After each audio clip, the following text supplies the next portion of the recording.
Bonjour à tous, nous sommes le samedi 26 juillet 2025. Nous recevons pour la troisième fois, et avec beaucoup de difficultés parce que nos amis d'en face coupent les zooms enregistrés de manière régulière, et en plus l'histoire d'Audrey est très compliquée, donc toutes mes excuses aux auditeurs, mais c'est la vie réelle des individus ciblés. Donc il y a les très ciblés comme Audrey et les un petit peu ciblés comme la personne qui vous parle. C'est comme ça. Ça peut paraître extraordinaire et impensable, mais malheureusement, pour ceux qui le vivent, c'est de l'ordinaire. Euh, Nous avons eu deux épisodes où on a essayé de balayer la vie d'Audrey de 1985 et jusqu'à 2018, puis nous avons été forcés d'interrompre à la fin de la deuxième partie. Donc Audrey est victime transgénérationnelle d'une usurpation d'identité. Elle a également un groupe sanguin particulier, c'est-à-dire AB+, qui peut intéresser certaines personnes, par exemple dans le trafic d'organes. Elle est soi-disant polonaise, je dis soi-disant polonaise parce que on s'ingénie à dire qu'elle est polonaise un jour et puis on laisse entendre qu'elle est juive le lendemain. Euh, et tout ça pour pouvoir utiliser par derrière son identité pour des crapuleries immobilières dans lesquelles sont mêlés, bien entendu, ce que je pense être davantage les Ukrainiens que les Russes, mais peut-être qu'il y a des complices russes là-dedans, pour recycler l'argent donné en masse à l'Ukraine qui revient en France, dans l'immobilier, en Suisse également, et tout ça avec la complicité active du service secret d'un pays qui, paraît-il, est démocratique au Moyen-Orient, qui, paraît-il, est un pays propre, et à savoir Israël et son service secret, le Mossad, qui sert souvent de, de pièce active pour la France et pour l'Union européenne, que ce soit en Afrique, que ce soit en Afrique du Nord, et que ce soit également en Europe. Par exemple, Aurélie Ganga est victime d'un réseau Black Cube à Paris, puisque les services secrets français sont tellement mauvais qu'ils doivent déléguer à des mercenaires israéliens. On dit tout ça parce que c'est vrai. Et nous allons maintenant repartir sur la vie d'Audrey en fin 2018. On va arriver à la période pré-Covid et nous allons essayer d'arriver jusqu'à la date d'aujourd'hui. Rebonjour Audrey, j'ai rebrossé Bonjour. rapidement les épisodes précédents. Est-ce que vous avez des corrections à faire? Et puis nous démarrons. Non, non, j'ai pas de correction. Au contraire, je vais en rajouter. Je vais dire que là, ne serait-ce que quand vous avez commencé et puis vous avez développé tout ça, il commence à me mettre un jeu d'hypnose pour essayer de m'endormir et puis avec des voix où il me tape sur les cervicales en disant non, non, on n'est pas d'accord là que vous dites tout ça. Non, non, non. Donc, c'est bien ces gens-là qui sont à travers ça. Donc, moi, je vous lance un coucou aussi et puis je vous donne rendez-vous au tribunal parce que je vous aurai. De toute façon, Voilà. qu'ils sachent, eux, on le leur dit puisqu'ils nous écoutent, que ce ne sont que de petites frappes, des militaires crapuleux qui mériteraient au moins 20 ans de tôle et dans un monde normal, un peloton d'exécution puisqu'ils s'attaquent à des civils, et que c'est un crime de guerre, qu'ils doivent le savoir, et qu'ils peuvent désobéir aux ordres qu'ils reçoivent, et qu'ils doivent désobéir aux ordres qu'ils reçoivent, et c'est un officier de réserve qui le leur dit. Bien, qu'ils ne se fassent pas d'illusions, ils seront liquidés quand ils auront cessé de servir, c'est-à-dire de nous en... Trois petits points. Alors Audrey, D'accord. revenons à nos moutons. Nous sommes fin 2018. Que vous arrive-t-il?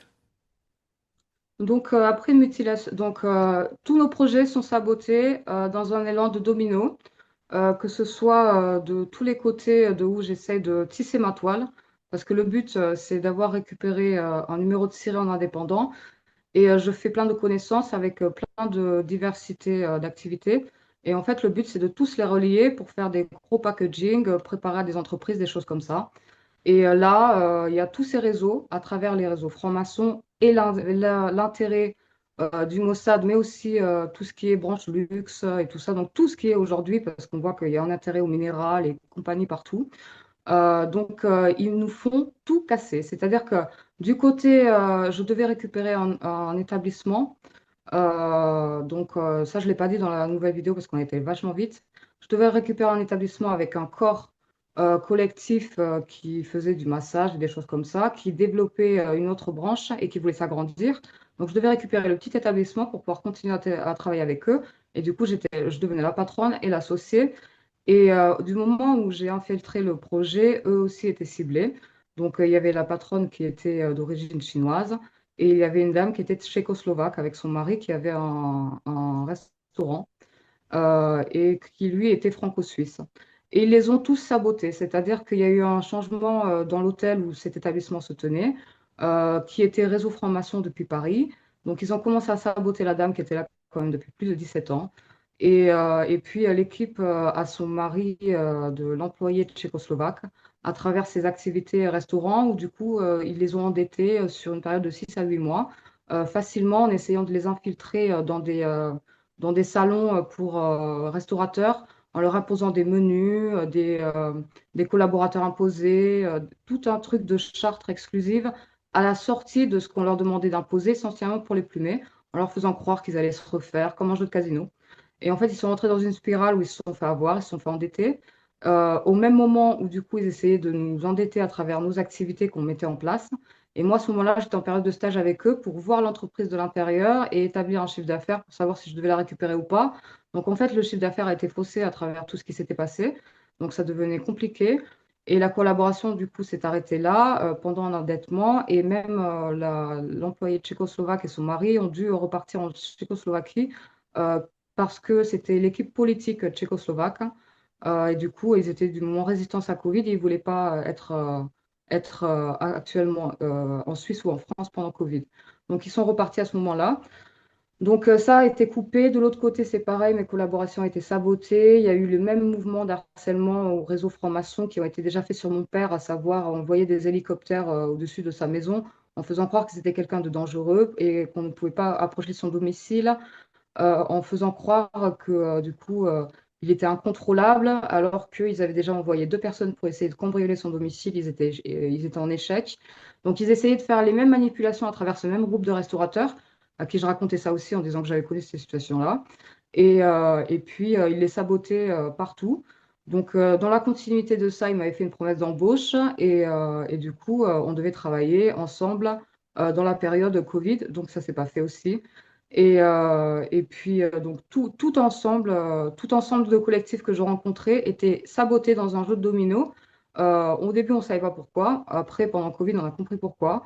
Et, euh, et du coup, dans la continuité, ben, j'ai avancé sur mes activités indépendantes pour me rattacher à ça parce que j'ai plusieurs corps de choses et que j'étais à peine consolidée. Donc après, il y a eu la phase où je me suis fait donc empoisonner, harceler. Ils ont envoyé tout cette espèce de réseau qui était déjà présent dans le harcèlement et que j'avais déjà côtoyé à travers TF1, M6, le Mossad, le réseau parisien, les gens qui avaient travaillé avec Michel Fugain, tout ça. Donc ils me sont tombés dessus dès que j'ai validé ces tests et que j'ai continué à avancer. Donc tout ce réseau aussi que je commençais à construire en indépendant était saboté. Du coup, là, ça commence à devenir compliqué et ils m'ont empoisonné. Donc, derrière ça, j'ai été obligée de Quand vous subir. dites empoisonné, vous aviez déjà fait l'objet, je me répète, d'un ulcère sacro-coccygien quand vous étiez jeune dans votre période équestre, et je vous ai dit, ça n'était pas un cancer, c'était très probablement une irradiation dans une selle de cheval qu'on avait dû gracieusement mettre à votre disposition. Tout ça avec l'intervention d'un de mes confrères qui n'avait rien trouvé de mieux que de vous mettre sous morphine au lieu d'essayer de comprendre ce qui se passait et de vous guérir. Mais quand vous parlez d'empoisonnement ici, c'est la deuxième fois à mon avis. Et pourquoi vous parlez d'empoisonnement au fond? Alors, bon, c'est même pas la deuxième fois, c'est plus de ça, parce qu'ils se sont déjà amusés en 2016 à faire ça. Ils ont essayé de m'empoisonner en me faisant prendre de l'opium après m'avoir fait attaquer en Corse, que j'ai refusé de prendre. Ah, Quand ils ont vu que je ne l'ai pas pris, ils ont saboté mon véhicule où je me suis retrouvée sur l'autoroute avec un poids lourd derrière, mon véhicule a calé. Donc, à ce moment-là, normalement, pour eux, j'étais sous opium. Je ne l'étais pas, je me suis sauvée.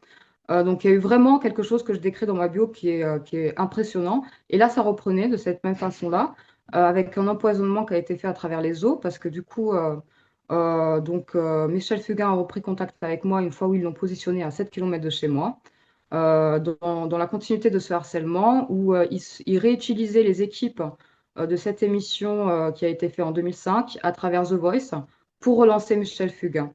Donc Alors, une fois de plus, à oui, travers... une petite parenthèse que j'ai déjà faite précédemment. Les auditeurs peuvent vérifier que Michel Fugain est un soutien de cette brillante démocratie génocidaire qui s'appelle Israël, et qu'on voit bien que c'est toujours, disons, la même communauté qui se trouve à la manœuvre. Oui, mais c'est la même communauté et puis il n'agit pas seul. C'est-à-dire que toute son équipe de production, je l'ai déjà croisé sur cette équipe de production télévisuelle en 2005 à M6. Et ils sont derrière des artistes qui sont signés et ils s'amusent avec ces artistes qui sont signés à me cibler aussi également. Donc c'est vraiment un jeu d'harcèlement qui est développé avec ces échelles aussi. Donc en fait, quand je dis empoisonnement, il a repris contact avec moi une fois où il était là et où j'ai déjà eu des menaces de mort. Donc tout ça a été annoncé dans la vidéo précédente. Et du coup, j'ai refusé d'aller faire les photos de son concert parce que j'ai des activités de photofilmeuse indépendantes, donc je ne travaille ni avec les médias, je ne travaille ni avec tous ces gens-là. Et je fais du photofilmage pour des familles ou pour des gens à la demande, mais pas imposé et surtout pas avec ces cartels qui essaient de me récupérer en faisant croire qu'ils sont là pour me sauver la vie alors qu'ils participent à ça. Ils veulent me remettre le grappin dessus parce qu'il y a un investissement et il y a déjà des milliards qui ont été développés avec tout ça. Donc, du coup, j'ai refusé, j'ai dit que j'avais piscine. Et peu de temps après, entre deux, trois déplacements, j'ai commencé à me faire empoisonner à travers les os. À travers les os, oui, les os, pas mon os, mais les os. Et puis, il y avait quelque chose qui grimpait à travers moi, donc ça touchait les organes, ça m'endormait. Ça commençait à dérégler tout mon système hormonal jusqu'à sentir qu'il y avait une emprise qui commençait à se faire au niveau du cerveau qui était vraiment compliqué. Et puis, ça tapait dans mes dents. Et là, j'ai senti que je commençais à avoir un œdème, des gonflements, des espèces d'insuffisation respiratoire. Donc, tout ce qui avait déjà été fait avant, jusqu'à me mettre les lèvres bleues, quand j'étais ciblée et tout ça, ça reprenait. Alors qu'en plus de ces empoisonnements, juste avant, j'avais été ciblée avec des drones sur plusieurs déplacements en véhicule ou au-dessus d'un lac pendant que je faisais des photos avec une personne qui est témoin des menaces de mort qui m'ont été faites la journée. Donc tout ça, ça a commencé comme ça. Et puis, je continuais mes activités. Je me suis mis en jeûne intermittent. J'ai fait tout un truc avec des plantes. J'ai pris de l'argile parce que ça commençait à attaquer mes intestins. Donc, c'était vraiment compliqué. Et ça retapait dans mes dents, comme ça avait tapé l'hiver 2015, jusqu'à me faire sortir des kystes, des choses qui étaient anormales. Donc, une fois de plus, ça repartait au niveau de tout ça. Donc, c'était comme s'ils m'avaient laissé souffler un peu. Et vu qu'ils voulaient venir me récupérer, j'ai refusé, ils ont relancé la machine. Donc, donc moi, je ne me suis pas laissée avoir, j'ai continué mes collaborations et puis j'ai une collaboratrice qui m'a dit, mais tu as l'air fatiguée, ça va? Je fais, ben là, je ne sais pas ce qu'ils m'ont fait, mais ils m'ont empoisonné. Elle me dit, oh, il faut faire attention. Et puis elle me parle du jeûne intermittent que je pratiquais déjà, qui était impliqué dans la structure où moi, je devais récupérer son spa aussi. Du coup, ces gens-là étaient ciblés aussi et avaient eu ce même réseau à travers le franc-maçon qui les harcelait depuis leur établissement et leur maison qui, eux, étaient à Montreux. Donc, du coup, ils me parlent donc, de ces apparitions d'hélicoptères autour de chez eux et ça a déréglé sa santé. Cet homme a subi plusieurs opérations, est vraiment malade et je pense qu'il n'a pas même conscience qu'il y a des espèces d'attaques électromagnétiques qui ont été effectuées sur lui. Donc ça, on en discutait. Moi, je n'ai pas mis le doigt sur l'électromagnétisme, j'ai mis le doigt sur ces personnes qui étaient derrière tout ça. Donc, promesse d'embauche avec ces gens-là qui ne s'est pas tenue, clac. Je me suis fait du coup mutiler en Tunisie après cet empoisonnement qui a été continu. Donc, c'est-à-dire que quand j'ai commencé à m'en sortir et que je suis revenue chez moi, ils en ont remis une couche. Et au niveau des téléphones, ils recontinuaient à travers le harcèlement. Ils m'appelaient en privé. Et puis, je répondais pas. Donc, c'était pour voir s'ils arrivaient à m'attraper au téléphone, dans quel état ils avaient réussi à me mettre et tout ça. Et là, à ce moment-là, j'ai compris que c'était intestinal et qu'ils essayaient de dérégler mes énergies aussi à travers tout ça. Donc, j'ai pris tout ce qui est microbiote, tout pour essayer de calmer le truc. Sauf que ça allait pas du tout. De l'autre côté de la structure, j'ai Euh, une dame. Audrey, on est en quelle année Oui, précisément là? Là, on est le dernier été avant Covid. Donc, 2019. du coup, ouais. Et puis, on avance comme ça. Et là, je vois cette dame aussi qui me met au courant à ce moment-là, alors que c'est passé depuis pratiquement un an, que Michel Fugain, il est venu dormir chez eux après le concert. Et elle n'a pas compris pourquoi. Et son homme, son mari, est musicien, donc je travaille aussi avec lui. Donc quand je vous dis j'avais élargi une toile d'araignée qui était fait pour résister à ce réseau, c'était vraiment que là ça allait prendre et en fait ils ont tout saboté d'un coup. Et cet homme avait fait partie d'une arnaque aussi, où tous ces réseaux de radio marchent avec, dans le gang stalking et dans le harcèlement de réseau à travers les voitures et autres. Et du coup, de l'intérieur, il y avait fait enregistrer un album et après, il n'y avait plus de nouvelles. Mais c'était juste pour marquer son nom et cibler sa femme à travers l'établissement qu'ils avaient en Haute-Savoie. Et du coup, quand c'était comme ça, bizarrement, quand ils me ciblaient à moi, hop, ils savaient où aller. Et en plus de ça, je travaillais avec eux. Et cet homme, Michel Fugain, est allé dormir chez eux alors qu'elle ne le connaissait pas. Donc, moi, je collaborais avec son mari. Et puis, son mari m'a dit, non, mais ils sont pas normaux, ces gens. Enfin, bref, je fais, non, non, ils sont pas normaux. Donc on continue et là elle a vu que j'allais pas bien, que j'avais été empoisonnée, que j'avais un œdème au corps. Elle me dit mais c'est pas bon là, il faut pas rester comme ça. Et là elle me parle elle-même que plusieurs fois ils l'ont ciblée à elle et qu'elle a été obligée de se faire opérer, qu'elle allait voir des sorciers parce qu'ils ont essayé de lui faire croire que c'était un espèce de ver intestinal, mais qu'il y avait quelque chose derrière et elle avait été obligée de prendre des herbes et des choses comme ça et faire des drainages lymphatiques pendant plus d'un an et demi parce que ça commençait vraiment à empoisonner sa santé. Donc, moi, j'ai programmé ce voyage et je collaborais avec eux à ce moment-là. J'avais un suivi au niveau du téléphone, j'étais pas seule et puis ces gens-là étaient en contact avec moi.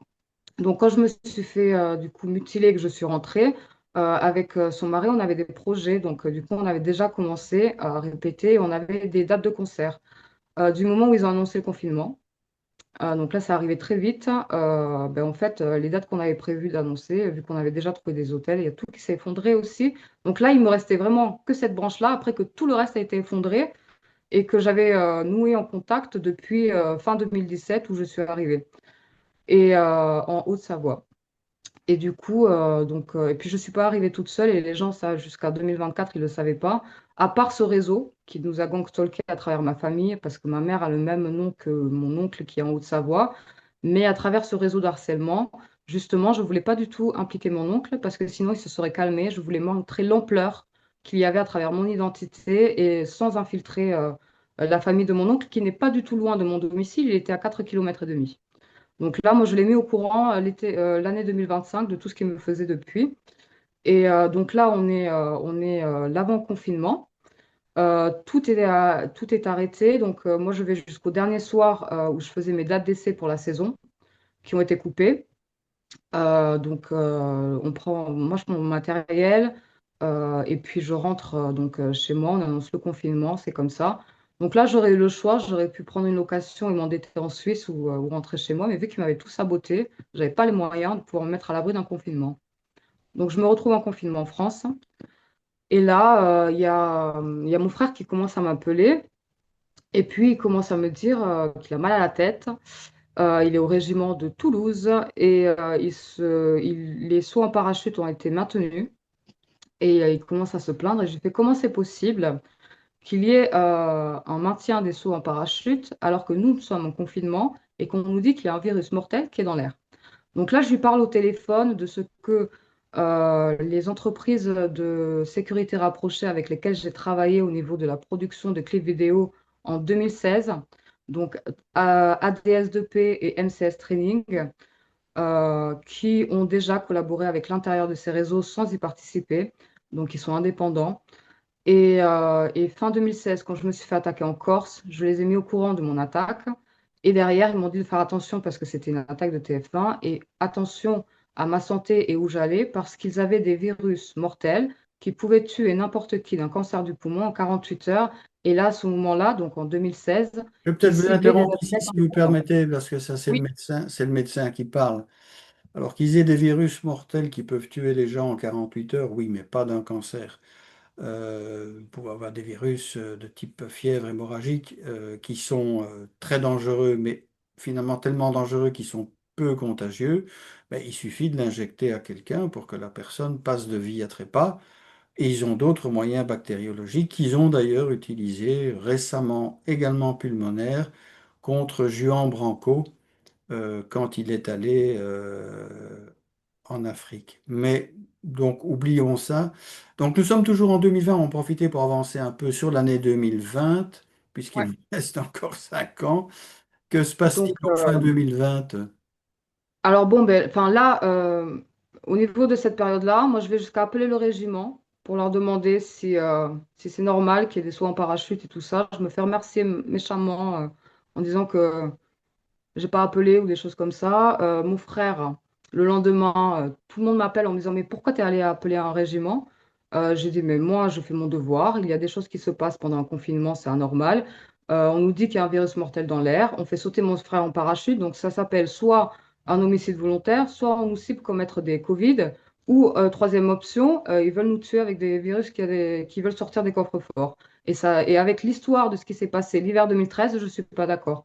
Donc, et donc à ce moment-là, tout le monde était énervé contre moi parce que j'avais choisi l'option d'appeler et d'avoir un militaire au téléphone qui me dit que les sauts en parachute avaient été maintenus parce que le président Macron avait dit que c'était comme ça. Donc une fois de plus, j'avais une preuve que c'était comme ça et que voilà. Donc on sort du confinement alors que donc j'ai affiché la gendarmerie qui a essayé de me mettre une amende parce que au bout d'un moment, je suis sortie de mon confinement et je voulais aller simplement nettoyer mon véhicule. Donc 3 jours avant que les nouvelles lois changent, j'ai eu une altercation avec la gendarmerie qui voulait donc me mettre une amende parce qu'ils m'ont croisé sur le chemin. Donc en plus, ils étaient très bien cachés et sur le chemin, du coup, je les ai vus dans mon rétro une fois où je suis partie. Ils me faisaient coucou, donc si je faisais pas demi-tour, c'était délit de fuite. Donc j'y suis allée, j'ai filmé la scène et puis j'ai dit de toute façon, je vais écrire au préfet parce qu'avec tout ce que vous nous avez déjà fait jusqu'à aujourd'hui et ce qui se passe sur ma famille, ça s'appelle un sabotage et je suis pas d'accord. Là, je vais simplement nettoyer ma voiture. Je vois pas pourquoi je devrais prendre une amende. Je fais rien de mal et je n'ai rien à faire, enfin, je n'ai rien à me reprocher. Donc j'ai publié cette vidéo sur mes réseaux sociaux, elle y est encore. Donc je ne suis même pas hors la loi parce que la date est passée après la publication de ma vidéo. Donc, et puis même la gendarmerie atteste que je suis dans mes droits si je veux commencer à écrire au préfet ou des choses comme ça. Donc du coup, en fait, l'amende ne m'a même pas été mise parce que je pense que j'ai posté la vidéo et j'ai jamais reçu l'amende. Alors qu'on m'a menacé de m'en mettre une deuxième si je repassais et si j'allais au bout du chemin pour faire nettoyer ma voiture. Donc en fait, enfin, j'ai fait demi-tour et je suis allée nettoyer ma voiture ailleurs, mais j'ai quand même nettoyé ma voiture. Et après, je suis rentrée chez moi. Après ça, sortie du confinement, la continuité de mes projets est sabotée. Et là, on continue à me faire du V2K parce que j'ai trouvé une dame qui, elle aussi, a ses projets sabotés et qui réouvre son établissement. Et elle a besoin de quelqu'un pour 10-15 jours pour la réouverture. Et ne sait pas combien de temps ça va durer. Donc, en fait, vu que là, moi, je suis vraiment ric-rac, qu'en plus de ça, j'ai eu la chance de pouvoir être bien avec ma banque et d'avoir eu un crédit pendant le confinement. Donc, alors que j'avais des promesses d'embauche qui n'ont pas été tenues, du coup, j'avais mon crédit à rembourser. Donc, du coup, je suis allée travailler avec elle. Et pendant que tout ça se passait, j'avais du harcèlement de V2K qui me disait, de toute façon, toi, tu as beau te débattre, on a d'autres projets pour toi, ça fait des années. Tu veux lutter, on te dit que tu n'y arriveras pas, tu n'y arriveras pas, tu veux lutter quand même. Je peux vous interrompre ici. Oui, Le projet pour vous, il était quoi selon eux? Parce que s'ils vous disent qu'il y avait un projet, je ne ils sais ont pas. voulu. Ah, ils vous l'ont jamais dit. Non, ben non, parce que là, en Bon, fait, c'est oui, on avait quand même eu un petit avant-goût où il vous avait envoyé ce manipulateur pervers narcissique qui probablement lui-même était sous contrainte psychotronique, mais vous aussi, pour faire un gosse avec lui, vous mettre dans une dèche encore plus importante et avoir un gosse sur lequel on pouvait faire pression, mais vous avez quand même eu des invitations relativement claires à participer à la pornographie et à la prostitution. Donc il y avait quand même ce... chose que j'ai jamais fait, hein. C'était de Non, non, non, l'incitation, c'était déjà je du ne dis pas ça, harcèlement. mais J'ai jamais fait ça, hein. ils ont Oui, oui. voulu, hein, ils ont voulu. Ah oui, ah ben, il y a une double connotation, c'est-à-dire que le bipolaire, Kuzniki, c'est un film de cul pour eux, Et puis après, le reste, c'est broder toute chose qui peut les intéresser. Quand on voit l'ampleur du réseau Mossad avec l'implication d'Epstein et tout ce qu'ils ont fait derrière, il faut pas croire qu'en France, ils font pas pareil avec le reste, et puis sur d'autres continents, pareil. Donc c'est leur business, et puis ils s'amusent à faire tout et n'importe quoi, tout le monde le sait, on va pas le cacher. Donc du coup, à ce moment-là, ils me font du harcèlement parce que je rentre pas dans les cases de me laisser saboter et que je lutte, et que j'ai un relationnel qui est quand même pas éteint. Et là, en fait, je rencontre quelqu'un pour ma vie privée. Donc, en fait, je ne les laisse pas manipuler tout et n'importe quoi de ce qu'ils pourraient croire avoir le droit de faire. Et du moment où je rencontre cette personne, je me rends compte que cette personne, elle est plus ou moins ciblée aussi. Ils essayent d'avoir des moyens de pression sur lui. Donc, on se cache pour être tranquille. Et du moment où on s'affiche au grand jour, hein, tranquillement, sans rien, hein, c'est-à-dire juste on marche ensemble, des choses comme ça.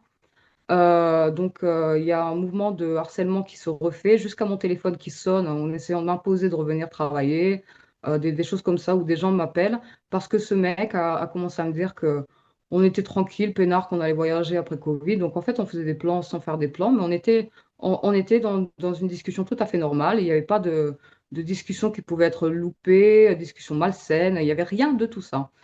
Quand ça s'est passé comme ça, c'est allé jusqu'à le dernier soir avant que je parte. Il y a eu des pensées greffées où pendant mon sommeil, donc ils m'envoyaient des menaces de mort avec des voix qui me disaient de toute façon, on va vous tuer, on va vous tuer, on va vous tuer, ou sinon vous vous séparez. Et puis là, je me suis réveillée et en fait, la pensée greffée, c'était on était mort dans un accident de voiture et tout le monde était en sang et moi, je me réveillais et puis lui, il bougeait plus. Et avec ce harcèlement de voix. Donc, on n'était pas du tout dans un concept comme ça, on était tranquille. Et là, je réveille cette personne et il y a un changement d'humeur qui n'a jamais été, avec des espèces d'excès, pulsions, frustrations. D'un coup, on avait l'impression qu'il y avait quelque chose qui avait été Juste fait sur une moi, mais sur lui. petite pause encore. C'est un classique de chez classique d'induire chez le conjoint, le compagnon ou la compagne, peu importe, des colères inexplicables, des sentiments d'angoisse inexplicables, de nouveau pour séparer deux personnes qui veulent faire couple, ce qui est assez normal. Mais c'est classique de chez classique. Ben, c'est exactement ce qui se passait. Et en fait, il était attaqué par des fréquences basses. Donc moi, vu que je travaillais sur l'énergétique et tout ça, j'étais tout le temps en train de le remonter. Et puis ça marchait bien. Donc en fait, on était peinards dans un jeu tranquillement. Et puis il y avait vraiment rien de malsain. Et ils essayaient à travers tous ces réseaux. Chaque fois quand je le récupérais, ils étaient vampirisés par ça. Donc là, ça s'est fini comme ça. Et puis derrière ça, moi j'ai vite trouvé un contrat. Donc un musicien m'appelle. Donc là, je coupe avec cette personne. Je lui fais on réglera ça plus tard, hein. Voilà. Donc là, on fait stand-by et puis à bientôt.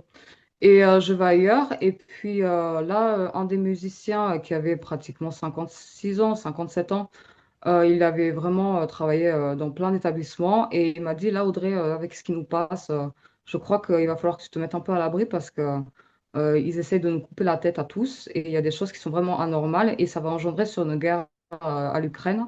Donc, euh, et il me dit, moi, je t'ai trouvé quelque chose. On travaillera ensemble après parce qu'on voulait monter avec lui un duo musette justement pour faire les danses, tout ce qui est les balles du dimanche pour ceux qui viennent danser, des couples et tout ça. Et on était en train de vouloir monter ce projet-là. Et du coup, tout avait été cassé pour lui aussi. Il avait le statut de musicien indépendant. Et même lui, à ce moment-là, il était un peu coincé, il ne savait pas trop comment ça allait se passer. Donc, il m'a envoyé dans un établissement qu'il connaissait très bien.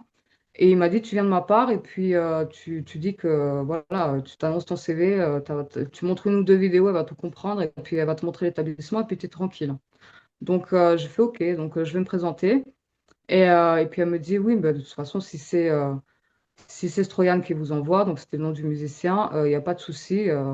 Là, c'est compliqué pour tout le monde. Donc il n'y a pas de souci, on va vous faire un contrat. Donc j'ai rencontré le patron de l'établissement qui est décédé après la pandémie Covid, bizarrement à l'âge de 81 ans. Parce que ce qui s'est passé dans cette structure, enfin, enfin, on y vient. Mais à la sortie de ça, ils l'ont fait. Je pense qu'ils ont provoqué une mort à 81 ans, parce qu'en plus de ça, je suis née dans le département du Tarn de 81, et qu'à ce moment-là, il y a eu tout un réseau donc, qui a continué ce harcèlement du moment où j'ai signé ce contrat-là, jusqu'à réintroduire les réseaux de radio, le Mossad, et tous ces réseaux qui n'avaient aucun intérêt à me voir me protéger de la vaccination imposée. Du coup, moi, j'étais vraiment tranquille. On n'a eu vraiment aucun problème. Les gens étaient vraiment contents de qu'on ne soit pas dans cette espèce de phobie Covid. Ils essaient de faire croire qu'on était des tueurs alors que ce n'était pas du tout vrai. Donc, il y avait l'impression. Donc, moi, j'étais une tueuse parce que du coup, je vibrais finalement. Je faisais juste vibrer mon corps. J'étais une tueuse. Je ne voulais pas me laisser avoir. Euh, donc, euh, à l'avancée de ce contrat-là, donc j'étais en période d'essai de mon CDI. Ils ont prévu une deuxième fermeture de l'établissement. Donc, c'était un établissement thermal où, aux fermetures, ils mettaient plus de 150 personnes au chômage technique. Donc, c'était Ouvrona-les-Bains. Et puis, ma mère avait laissé un commentaire sur la page web de la structure du moment où ils avaient publié des vidéos des prestations en disant notre chanteuse vous attend là. Donc, c'était vraiment quelque chose timé par l'équipe des bureaux et des RH qui faisaient toute la communication. Et ma mère avait laissé félicitations ma fille, beau courage. Donc, en plus de d'autres commentaires de gens qui étaient présents ou qui allaient venir. Et puis là, à ce moment-là, ma mère, elle, dans le Tarn, a récupéré un cancer en plein après-midi dans son jardin, comme une piqûre d'insecte et une tumeur cancéreuse qui est sortie sur le visage juste après qu'elle ait posté ça. Et ça, moi, je l'ai su après parce que elle en a eu pour 2 ans et elle m'a pas tenue au courant. Et j'avais pas trop de nouvelles, je savais pas pourquoi, j'avais pas de nouvelles de mon frère et mon père n'était pas au courant. Donc, je n'ai vraiment pas du tout été informée. Je l'ai su après. Pendant que moi, on me faisait ce harcèlement-là à distance, il réinvestissait les radios avec les animateurs pour essayer de positionner ma position. Et puis là, il est allé annoncer la deuxième fermeture de l'établissement avec un choix. Donc, soit on restait en Suisse, mais j'avais plus mon contrat et je devais payer du coup 2 logements, donc le logement en France et le logement en Suisse parce que j'étais en période d'essai. Et ça s'est pas fait comme ça. Donc, elle me dit, je vous mets pas à la porte, hein. Quand ça réouvre, vous revenez me voir et puis on va refaire un contrat. Donc, le deuxième confinement a lieu. On est en Après quelle la année réouverture, là? 2020, fin 2021, début 2022? on est en 2021-2022. Donc là, le deuxième confinement est fini. Directement, elle me rappelle, elle me dit, Audrey, il faut revenir, on va vous refaire un contrat indépendant. On va se mettre d'accord sur les termes du contrat et tout ça. Donc le contrat n'a pas été fait parce qu'en plus de ça, là, moi, il m'attaquait encore à distance à travers mes dents. Et puis, du coup, je devais commencer à faire des soins. Et au niveau des investissements, du coup, le contrat qu'elle voulait me faire au niveau indépendant, devait se faire à la même longueur et même régularité que le CDI qui avait été signé. Et j'ai dit, ben, après Covid, avec grand plaisir, mais là, vu que c'est bancal et que j'ai des soins à faire, je peux pas faire des piqûres et tout ça et continuer à travailler comme ça. Donc, la signature n'a pas été signée à cause de mon état de santé et je devais revenir plus tard. Là, du coup, ils ont annoncé la vaccination imposée avec un espèce de jeu d'endettement qui a réessayé avec un harcèlement administratif qui me ciblait et où ils m'envoient un premier mail en me disant, vu que vous êtes au RSA, vous avez l'imposition de vous faire vacciner. Donc j'ai appelé une dame, donc le numéro qu'on devait joindre. Je lui fais, là je viens de recevoir un mail qui me dit que je suis dans l'obligation de me faire vacciner. Alors, j'ai un registre particulier. Il y a des choses qui ne sont pas normales depuis la pandémie. Donc là, en fait, vous nous demandez de venir nous faire vacciner. Elle me dit oui, oui, c'est ça. Parce que de toute façon, sinon, votre minimum vital vous sera coupé. C'est une imposition. Enfin, c'est l'obligation, c'est comme ça, c'est la loi. Ah Donc, elle bon? m'a dit comme ça, hein. Et Oui, oui, oui. quelle loi? Parce que la seule loi que je connaisse en France d'obligation, c'était pour les soignants. Je sais pas. Donc, Oui, j'étais oui, ciblée. oui, oui. Enfin, c'était une de ces impositions administrativo-policières. Mais nous allons devoir avancer, Oui. Audrey. Donc, 2022, donc le Covid va être vaincu le 22 février 2022 par Vladimir Poutine. On ne va plus en parler, ce qui ne signifie absolument pas que le Covid a disparu. Mais dans l'année 2022, qu'est-ce qui va se passer pour vous? Donc, dans l'année 2022, j'avance sur essayer de reprendre un relationnel. Donc, en fait, je vais revoir simplement des gens.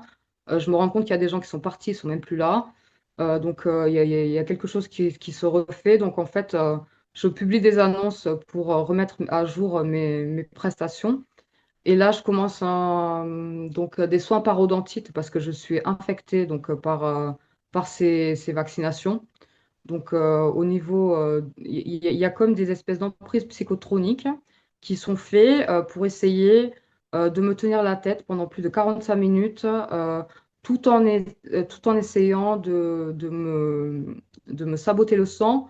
Un dérèglement hormonal, donc il y a une espèce de truc qui est fait comme ça pendant 45 minutes vaporeusement quand ça se passe, jusqu'à essayer de m'envoyer des kystes qui sortent.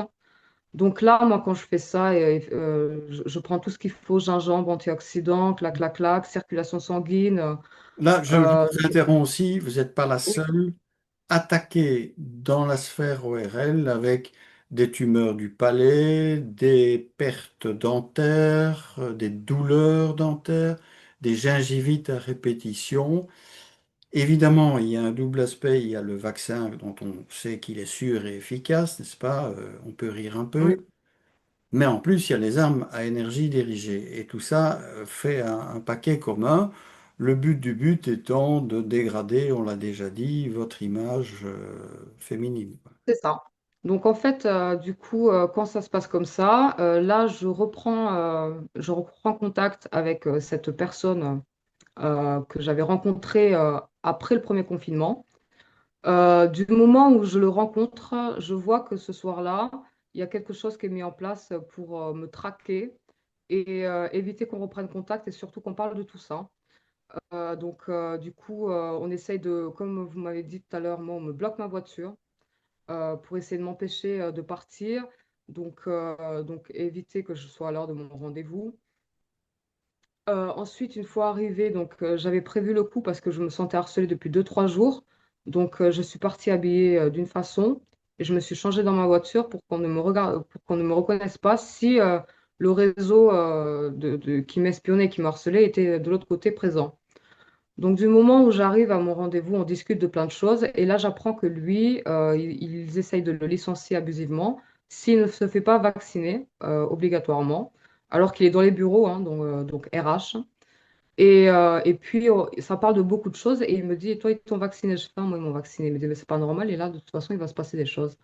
Donc, vu qu'on discutait de tout ça, ils m'ont fait droguer dans la soirée. C'est-à-dire que je commande un verre et je me retrouve avec une drogue. J'ai les yeux rouges, rouges de sang. Et une espèce de truc qui Ça s'est passé défonce. dans un établissement public. Ah oui, oui, public. Public devant toute une colonie. Donc, ils vous apportent un verre comme Oui. ça. Et donc, ils avaient mis Donc, quelque chose dedans. ils avaient mis quelque chose dans le verre. Donc, on avait pris un premier verre. Donc, moi, je ne suis pas quelqu'un qui boit. Donc, je veux dire, au bout d'un moment, je ne perds pas mes moyens pour pouvoir Oui, prendre oui. n'importe Ça quoi. ça rappelle le viol que vous avez Ah oui, subi oui, 15 ans avant, je ne sais plus. oui, Euh, oui, oui. C'était la même manipulation, sauf que là, c'était pour déranger le regroupement qu'on avait fait, parce qu'on n'était pas seul, j'étais pas seule avec lui, hein, il y avait plein de personnes, donc on ne s'est pas étalé sur ce qui s'était passé entre-temps. Là, à ce moment-là, même avant qu'il m'amène ce verre, il me met au courant qu'ils lui ont enlevé son permis et qu'ils lui ont mis 17 000 francs suisses d'amende. Donc tout ce réseau d'harcèlement, qui y était tombé depuis le début, lui ont fait ça pendant que j'étais en contrat CDI qui a été saboté. Donc ça, j'apprends ça tout après, et c'est ce même réseau franc-maçon qui est derrière ce même réseau TF1 et tous ces groupes qui sont liés a un intérêt commun à vouloir nous picouser. Y compris en Suisse. Oui, ah oui, oui, oui, oui, oui. Et c'est là que même lui, il a compris que la Suisse, elle n'était pas propre là-dedans. Donc, du coup, ça s'est passé donc, de façon suivante. J'ai été droguée, où il y a eu un éloignement. C'est-à-dire qu'il parlait avec d'autres personnes et moi, ils m'ont fait droguer. Et il y a eu un éloignement et une cassure dans la soirée où on ne s'est pas vu. Et du coup, je me suis retrouvée avec quelqu'un qu'il connaissait et qui a compris qu'on m'avait fait droguer. Et du coup, je suis restée avec lui toute la soirée, mais j'ai eu enfin, c'était les mêmes effets, sauf qu'il y avait les yeux rouges en plus et un espèce de mouvement d'angoisse, angoissant, avec des flashs où on n'avait pas de... On avait, enfin, il y avait des trous de mémoire, donc je reprenais conscience, j'étais à un autre endroit. C'était vraiment spécial. Donc, il y a pas eu de plus qu'une soirée. Quand j'ai vu qu'à la fin de la soirée, il y en a un qui essayait d'abuser de quelque chose, j'ai quand même pu le pousser et je suis partie à mon véhicule et ça s'est arrêté là. J'ai envoyé des messages, donc j'ai pu envoyer des messages en disant je pars, j'ai été droguée, donc je pars, je rentre chez moi. Donc ça se passe. J'arrive, parce qu'en plus de ça, c'était aussi pour saboter ce que j'essayais de relancer, donc mes activités. Et là, ça n'a pas marché. Donc, j'ai rencontré des collaborateurs pour l'hiver, donc hiver 2022.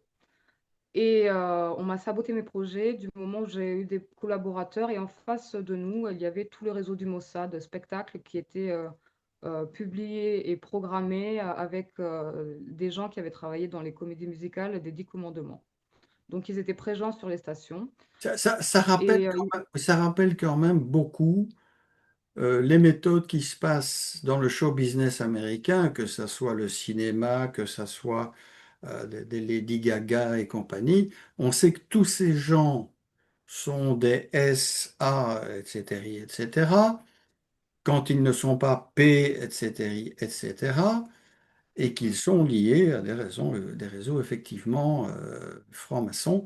Donc on voit bien que tout le show business, qu'il soit américain ou qu'il soit européen, est sous le contrôle de, on va dire, la même mafia communautaire, qu'on ne strike pas trop vite notre émission, qui a une mainmise mondiale.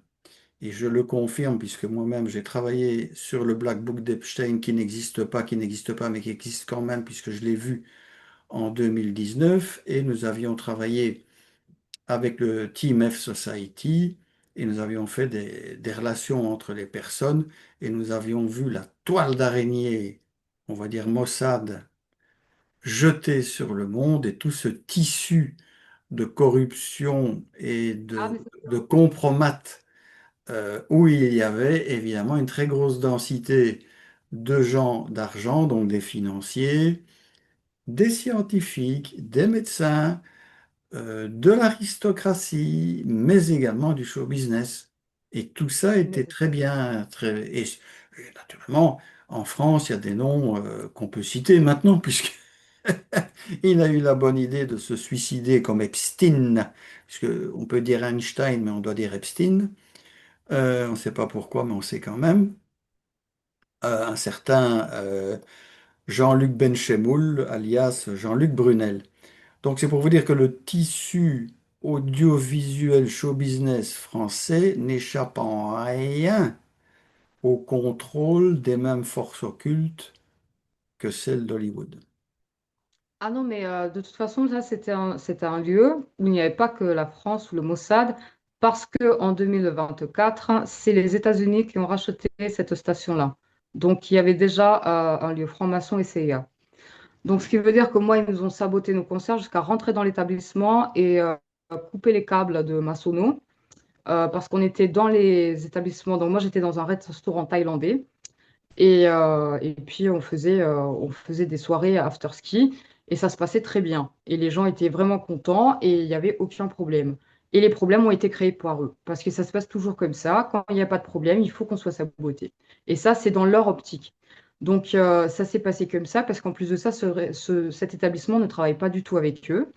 Et il n'y a aucune entourloupe et il n'y a vraiment rien du tout. Et même lui, est au courant d'un trafic de sexe qui est établi sur plusieurs choses et leur implication, on en a parlé longtemps. Donc, du coup, ils se sont amusés à rentrer dans l'établissement et à casser les câbles de maçonneau. On est en quelle C'est année? On pas- est en quelle année précisément là? Là, on est en 2022. 2022.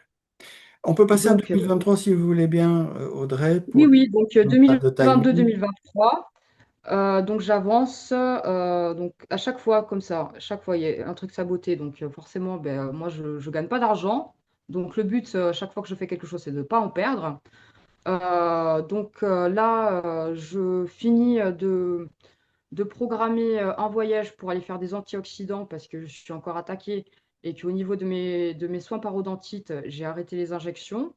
J'ai fini de payer mon traitement que j'ai payé depuis Covid. Et puis là, j'appelle mon père en le mettant au courant que je suis en train d'écrire des brouillons d'une myographie et que je voudrais qu'il m'atteste. Donc je savais que j'étais sur écoute et en fait, je voulais retourner la situation à leur désavantage et commencer à les faire flipper.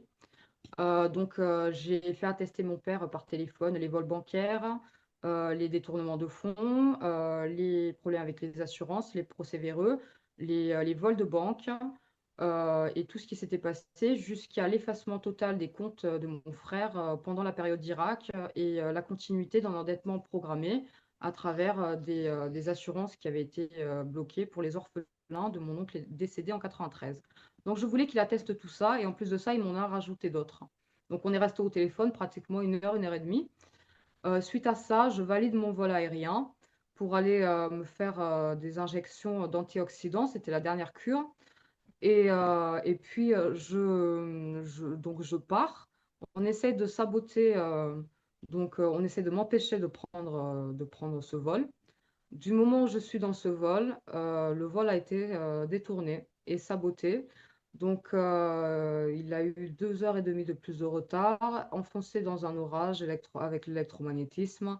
Rien n'était dit à personne pendant le voyage, même quand on a atterri sur une autre station en catastrophe, donc un autre aéroport. Et puis là, tout le monde s'en est aperçu quand ils ont ouvert les portes et qu'ils ont dit, je suis désolé, nous ne sommes pas là, mais nous ne sommes pas à Varsovie, nous sommes à Modlin. Donc là, tout le monde a hurlé, tout le monde a dit, c'est pas possible, c'est un scandale. Et tout le monde disait, c'est un attentat, c'est quoi, c'est un détournement, sabotage, ça criait partout. Donc là, moi, j'ai pris les vidéos, clac, clac, voilà, j'ai fait mes antioxydants, je suis rentrée. Du moment où je suis rentrée, ils ont fait saboter mon véhicule. Quand j'ai réussi cette mission, et je pense que c'est le coup de téléphone à mon père qui les a dérangés, et puis en plus en disant que j'étais en train d'écrire une biographie, donc ça, je l'avais annoncé nulle part sur les réseaux sociaux encore. Et là, à ce moment-là, je vais valider mes analyses en France, analyses sanguines, euh, qui, euh, qui du coup, donc je me suis battue pour que les analyses soient bonnes, parce que le but, c'était pas ça. Je commençais à avoir une perte d'oxygène avec un dérèglement des globules, des choses qui attaquaient mes poumons avec des insuffisances respiratoires, enfin des trucs, des attaques bactériennes partout. J'étais obligée de faire des peelings chimiques pour éviter de ressembler à une espèce de sapin de Noël. Enfin bref, c'était assez compliqué. Et mon organisme, il avait du mal à se remettre. Du coup, je l'aidais avec les antioxydants, je prenais du kombucha pour les intestins, tout ce qu'il fallait tranquillement pour que tout se régénère doucement. Et puis là, j'arrive au labo, vu que mes analyses étaient bonnes, ils m'ont demandé s'ils pouvaient garder mon sang pour faire des analyses dessus ou des recherches. J'ai refusé. Et du moment où j'ai refusé, je savais très bien qu'ils n'allaient pas m'écouter, que mon sang, ils l'avaient déjà, et qu'en fait, ce qui les dérangeait, c'est que mes analyses soient bonnes. Et ils commencent à se demander comment j'avais fait avec ce qui s'était amusé à m'injecter. Sans citer le labo, c'était dans quelle ville? C'était à Évian-les-Bains. Évian-les-Bains, en plus de ça, marche dans ce complot, c'est-à-dire que quand ils m'ont saboté le contrat en CDI, donc à Ouvrona-les-Bains, avant le deuxième confinement, Pendant qu'ils me sabotaient parce qu'ils avaient les boules que je sois visible sur le web en Suisse, ils ont envoyé des candidats sur, une fois de plus, ce réseau The Voice, ce qui est totalement impliqué dans tout ça à travers le Mossad et tous ces réseaux pourris qui sont derrière. Donc, une fois de plus, ils ont envenimé le mouvement avec Evian, qui est corrompu, avec ce mouvement franc-maçon international qui passe par la corruption de la Suisse également. Donc, du coup, là, je refuse de laisser mon sang. Et puis, je continue à avancer. Et on me fait attaquer ma voiture depuis un parking. Donc, on me laisse un post-it en me disant j'ai embouti votre voiture, là, là, là, là. Donc, dans l'absolu, je ne me suis pas dit qu'ils étaient en train de payer jusqu'à des gens pour faire ça. Et finalement, quand j'ai vu le personnage et qu'on a fait le constat, je me suis dit que ce mec avait été payé pour faire ça. Et qu'en plus de ça, il avait l'assurance AXA. Donc, AXA qui était dénoncé, et où du coup, je dénonçais mon père. Mais à ce moment-là, c'est mon père qui me payait mon assurance voiture et il payait, donc il m'avait donné l'assurance Eurofil sans savoir que c'était une filiale d'AXA. Donc moi, quand j'ai regardé Eurofil AXA, je l'ai mis au courant et du coup, on a dû faire un changement d'assurance parce que c'était pas possible de retomber dans leur griffe et en plus de commencer à payer l'Ukraine qui avait été déclenchée le lendemain du soir où ils m'ont fait droguer, par exemple. Donc il y a eu tout un espèce d'envenimement de situation qui a été timé pour essayer de nous tenir avec, avec une guerre, avec des événements qui Oui, développaient. c'est ça. On va s'arrêter là parce que c'est là que l'utilité de l'abus d'identité intervient d'une manière financière. C'est qu'évidemment l'Ukraine, qui est aussi une grande démocratie comme Israël, était aussi un pays qu'il faut absolument défendre, même quand il attaque les autres. Il va y avoir des masses d'argent soustraites aux contribuables, qu'ils soient américains ou qu'ils soient européens, qui va tomber dans un trou noir qui s'appelle l'Ukraine. Mais ce trou noir n'est pas parfait puisque ça va ressortir, mais il doit être, puisqu'il est de noir, il doit redevenir blanc et vous allez très probablement, vous, la famille K, servir de réceptacle à des opérations de blanchiment dans lesquelles ben, les milieux financiers, on va dire de nouveau communautaires, vont intervenir. C'est Donc exactement ce qu'ils ont essayé de faire depuis cette voilà. période-là. Voilà. Voilà. Donc là, on arrive quand même en 2023-2024. Que va-t-il se passer à ce moment-là? Alors à ce moment-là, j'envoie mon véhicule en carrosserie. Donc quand cette attaque est faite, c'est l'homme qui m'a percuté qui envoie mon véhicule se faire refaire. Et puis là, du coup, je commence moi aussi à fatiguer parce qu'entre tout ça, je suis fatiguée. Et j'ai eu un moment d'inattention sur la route où je percute à 14 km/h une dame à l'avant et où du coup, elle avait un bouclier, donc c'est moi qui ai tout récupéré. Mais j'étais pas en excès, c'était une zone à 50, elle roulait même elle-même à moins de 30 km/h. Et c'est juste et puis on avait des longues distances, c'est juste qu'elle s'est arrêtée. Moi, je regardais le lac et puis je l'ai percuté sur le côté parce que j'ai quand même donné un coup de volant. On peut Donc, s'arrêter il n'y a encore rien eu. de nouveau ici. Donc, Oui, il y a un type qui vous emboutit à l'arrêt, qui très gentiment vous dit, je vous ai embouti, mais c'est moi qui suis responsable. On voit bien que c'est un accident provoqué. Pourquoi? D'abord pour vous ennuyer certainement, mais ce qui est quand même assez étrange, c'est que c'est lui, l'emboutisseur, qui va se charger de faire réparer votre voiture. On peut peut-être imaginer qu'il a un peu assaisonné votre voiture de dispositifs électroniques. D'autre part, l'endormissement au volant peut être induit, et j'ai plusieurs témoignages d'accidents qui se sont produits avec des gens qui m'ont dit, je ne sais pas ce qui s'est passé, je me suis endormi au volant et il y a eu un petit accident. C'est exactement ce qui vous arrive. là, je pense que j'ai tourné la tête et j'ai eu un mouvement d'inattention. Oui, Donc, moi, mais j'ai pris tout sur moi. J'étais fatiguée parce qu'en plus de ça, ça commence à faire beaucoup. Et j'ai pas cherché à ce moment-là à dire on m'a fait rentrer dans une voiture. Donc j'ai tout pris sur moi. Quand je fais une erreur, je l'assume. Je Oui. suis grande et voilà. Donc, du coup, j'ai eu un comportement normal. On a fait le constat. Merci madame, excusez-moi. On a bu un café ensemble pendant qu'on a fait le constat. Ça s'est très bien passé. Il n'y a eu aucun problème. Et puis, le constat a été fait. Sauf que du coup, de ce moment-là, mon entreprise, donc l'assurance, qui baigne avec ce trafic pourri, a mis plus de 3 mois à traiter mon espèce de petit accrochage et a commencé à m'envoyer un expert de l'Est qui travaille avec eux et qui expertise ma voiture. Donc, il fait clac, clac, clac, un truc. Il sous-estime ma voiture, il met des dégâts, je ne sais pas trop quoi. Il dit, OK, la voiture, elle n'est pas en cause, tout va bien, clac. Donc, avant ça, j'étais dans l'obligation de faire changer mes pneus parce qu'on m'avait fait crever mes pneus aussi. Du coup, j'avais des factures qui prouvaient que mes pneus étaient neufs, que mon véhicule n'était pas en cause. Du coup, à ce moment-là, j'avais porté plainte contre les gens qui m'avaient fait ça parce que c'était un envenimement de situation qui durait depuis un moment. Donc, je suis à la gendarmerie porter plainte, ça c'est fini. Je rentre dans les fesses d'une voiture, je prends les dispositions, mon assurance n'assure pas. Du coup, ça dure longtemps, ça dure plus de 3 mois et demi. Là, à ce moment-là, ce mec qui vient là, je sens qu'il y a quelque chose ils vont essayer de magouiller avec ma voiture. Je le sens directement. Ils voient mon identité. On m'envoie ce mec. Derrière, il y a AXA, il y a tout ce réseau pourri. Et à ce moment-là, j'étais tenue sous contrat. Il fallait encore que j'attende un peu pour pouvoir partir de cette assurance. Donc, j'étais dans l'imposition de faire avec eux. Je programme la carrosserie. J'envoie la voiture chez le carrossier et l'expert passe. Le carrossier me rappelle, il me dit, écoutez, moi, j'ai vraiment pas de problème avec vous parce que vous êtes déjà venu chez moi et que je vous connais. Par contre, hein, l'expert, il y a un problème, c'est un magouilleur. Il y a quelque chose qui ne va pas. Il me dit, est-ce que vous avez reçu le devis déjà? J'ai fait non. Il me dit, ça, c'est pas normal. Les bureaux n'ont pas reçu le devis. Moi, ça fait 48 heures que je l'ai le devis. Donc, il essaye de magouiller avec moi et je ne veux pas.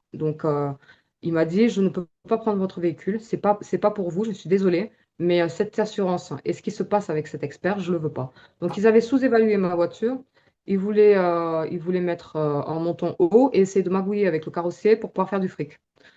Le carrossier a refusé. Je me retrouvais sans carrossier et en me disant, l'expert a un problème. J'ai appelé l'assurance. Donc, j'appelle l'assurance en le mettant au courant que j'ai perdu mon carrossier et qu'il y a un problème avec l'expert et que j'ai toujours pas reçu le devis. Donc, l'expert m'annonce quelque chose qui n'est pas normal. Le carrossier m'annonce quelque chose qui n'est pas normal avec un expert qui n'est pas normal. Donc là, j'appelle aussi mon père en disant qu'il y a un problème avec ça. Et il me dit, ben, essaye de faire autre chose et puis dès que c'est fini, on casse l'assurance parce que c'est pas normal et on n'en veut pas de ça. Donc, entre-temps, il y a eu un deuxième paiement qui a été fait pour l'Ukraine avec tout cette espèce de truc-là. Et puis, ce cartel fait partie de ces associés-là, j'en suis certaine. Et en plus d'en être certaine, ils ont récidivé. Donc, j'envoie la voiture dans un autre carrossier. Et on me dit, il va y avoir un démontage partiel de votre voiture. À ce moment-là, je n'ai pas encore eu l'expert au téléphone, il ne me rappelle pas. Ça fait plus de 72 heures que j'ai appelé les bureaux, je n'ai aucun... Et on me demande d'être la marionnette, ils ne veulent pas me parler au téléphone. Alors que, normalement, quand ça se passe comme ça, j'ai déjà eu une assurance, parce que j'en ai pas eu 10 000, hein, je n'ai jamais eu aucun problème avec quelque chose comme ça. L'expert nous apaise, il passe et c'est fini. Là, ça s'est pas passé comme ça commence à essayer de créer des problèmes qui n'existent pas. J'appelle, on me donne un numéro, je laisse 3 messages et au bout du quatrième message, l'expert me rappelle le lendemain, il me dit, ouais, je suis désolé, mais il faut bien que je mange, hein. Donc en plus, au bout de 30 secondes, il ose me Il mange beaucoup, hein. Il mange il beaucoup. mange beaucoup sur mon identité, oui. Et là, il me dit, oui, ben voilà, j'ai reçu comme quoi vous n'étiez pas contente. J'ai fait, oui, vous avez sous-évalué ma voiture, vous essayez de faire quelque chose comme ça. Et du coup, j'ai perdu le carrossier. Il me dit, mais c'est pas moi le problème, madame, hein, c'est le carrossier. Il essaye de rôder un truc en disant qu'il y a quelque chose qui n'est pas normal avec celui-là, parce qu'il ne pouvait pas magouiller. Et de l'autre côté, là, il m'annonce quelque chose où il veut pas réviser ma voiture. Je fais, bah là, si vous voulez pas réviser la côte de ma voiture, il va y avoir un problème, je vais demander à un autre expert. Donc, il se calme. Il me dit, OK, OK, on va se calmer. Il réévalue tout ça. au bout d'une demi-heure au téléphone, et puis il essaye d'avoir un comportement qui est familier, en essayant de me faire comprendre que je veux de l'argent. Et est-ce que je veux l'argent? Donc il essaye de me dire, tu veux l'argent ou tu veux pas l'argent? J'ai dit, mais je veux pas l'argent de mon véhicule. Je veux soit que vous réparez mon véhicule, soit que vous fassiez les choses dans les règles, où vous me dites que j'ai le droit de choisir et qu'il se passe quelque chose. Il Donc, vous a quand même tendu un piège en vous disant, on va vous donner de l'argent sur le côté, mais vous pouvez être sûr que cet argent-là, c'est de l'argent pourri, et la première chose qui va se passer, c'est un bon contrôle fiscal derrière. ah, Donc, mais le contrôle fiscal a été fait en 2025, si vous voyez ce que je veux dire, hein. Donc, voilà, voilà, voilà. voilà. Donc, du coup, j'ai refusé l'argent et je voulais faire réparer mon véhicule. Et quand j'ai fait réparer mon véhicule, donc il y a tout qui a été fait avec un démontage partiel où ils ont regardé toute ma voiture. J'amène ma voiture, je la laisse, et là on me dit que je suis pas moi-même, enfin que je suis pas moi, et que ce n'est pas mon identité, et qu'ils refusent de me donner un véhicule de location. Donc je sors la collection de mes papiers pour montrer que je suis moi. Et j'ai fait en plus malheureusement, sur chaque papier, maintenant il y a la photo, donc vous pouvez regarder. Et je sais pas ce que vous voulez de plus, mais c'est moi. Et il me dit non, madame, c'est pas vous. On a l'habitude des usurpations d'identité. Ah, Donc en plus, il y a quelque chose qui se retourne hein, en plus à ce moment-là qui est impressionnant. Et il me dit en plus de ça, votre expert, c'est un expert de l'Est. Et votre assurance, c'est pas une assurance. Donc, je lui ai dit, écoutez, moi, je suis désolée, là, je suis en train, je me suis excusée pour l'assurance parce qu'elle est mauvaise. Donc, je lui ai dit, hein, je suis désolée, c'est une assurance, elle est mauvaise, on le sait tous. Mais j'y suis pour rien et bientôt, je récupère une autre assurance. J'ai fait, par contre, c'est moi. Et cet expert-là, je l'ai déjà dénoncé parce que vous êtes le deuxième carrossier et qu'il ne voulait pas travailler avec. Donc, moi, j'y suis pour rien. Je suis la cliente et en plus de ça, je suis la victime de ce comportement-là. Donc, il me dit, écoutez, je suis désolée, hein, mais on a l'habitude. Donc, en plus, il insistait, hein. Il me dit, on a l'habitude des usurpations d'identité, madame. Donc, là, j'ai dit, écoutez, appelez la direction parce que ça va pas aller. Parce que là, en plus, il y a des gens derrière que vous essayez de me faire passer pour quelqu'un que je suis pas, quoi. Donc, le bureau est appelé. Et puis, la dame, donc, il met le haut-parleur et la dame, elle va dans son sens. Et elle dit, ah, écoutez, si c'est pas la dame, ben, on se retournera contre la dame, hein. Elle est gangster. Donc, il y a les caméras. Elle est là. Il y a tout. Donc, donnez-lui le véhicule de remplacement et puis faites la réparation. Donc, ça s'est passé comme ça. Donc, je prends le véhicule de remplacement et je retourne récupérer mon véhicule. Sur la route, pour aller récupérer mon véhicule, je me fais gangstalker par les radios avec le harcèlement où j'allume la radio, chose que j'avais pas fait. Et là, ils font une blague pourrie, donc directement, c'est-à-dire j'allume la radio, 5 minutes après, ils font une blague pourrie et ils annoncent Jean-Claude Van Damme. Donc ils parlent de Jean-Claude Van Damme, ils me font une blague pourrie. Et là, je sentais que ce réseau, il m'harcelait. J'ai tourné la tête sur le trottoir, il y avait Jean-Claude Van Damme. Donc en fait, ils étaient en train de faire cibler mon véhicule à travers une voiture qui était électromagnétisée. Et du coup, ils m'avaient ciblé et ils voulaient voir mon positionnement. Et je ne sais pas ce qu'ils ont fait avec. Ou sinon, même utiliser, parce que quand j'ai dit ça à Monsieur Coustet, il m'a dit que des fois, ils utilisaient les gens en faisant comme ça et qu'ils faisaient attaquer les gens électromagnétiques à distance. Mais ça, c'est quelque chose qui a été fait le jour où j'ai rendu ce véhicule. Et une fois de plus, c'est ces réseaux de l'Est qui sont derrière. Donc, je récupère mon véhicule. Il me dit, voilà la carrosserie, tac, tac, tac. Donc, on signe, il me dit rien de plus. Là, il me dit plus, je ne suis pas moi. Donc, je paye ma facture, hein. Il ne m'a pas dit que j'étais plus moi. J'ai payé, j'ai récupéré mon véhicule, je suis partie. Le lendemain matin, donc je suis rentrée, enfin, je suis partie, j'ai fait le tour de mon véhicule, mais la carrosserie. Et vu que j'avais changé mes pneus et qu'ils étaient neufs, je n'ai pas regardé mes pneus. Donc, je suis partie le lendemain matin. J'emmène ma voiture à la vidange parce que le but, c'était d'amener ma voiture au contrôle technique et d'être tranquille. Et là, je me fais donc alerter par l'endroit où je laisse pour la vidange en me disant, votre voiture a été sabotée. Il y a une fuite d'huile qui est anormale. Et en plus de ça, vous avez des pneus Ultralice de 2003. Et je dis, donc ça veut dire que le deuxième carrossier est dans la boucle. Le deuxième carrossier est dans la boucle et puis ils ont fait croire que c'était pas vrai.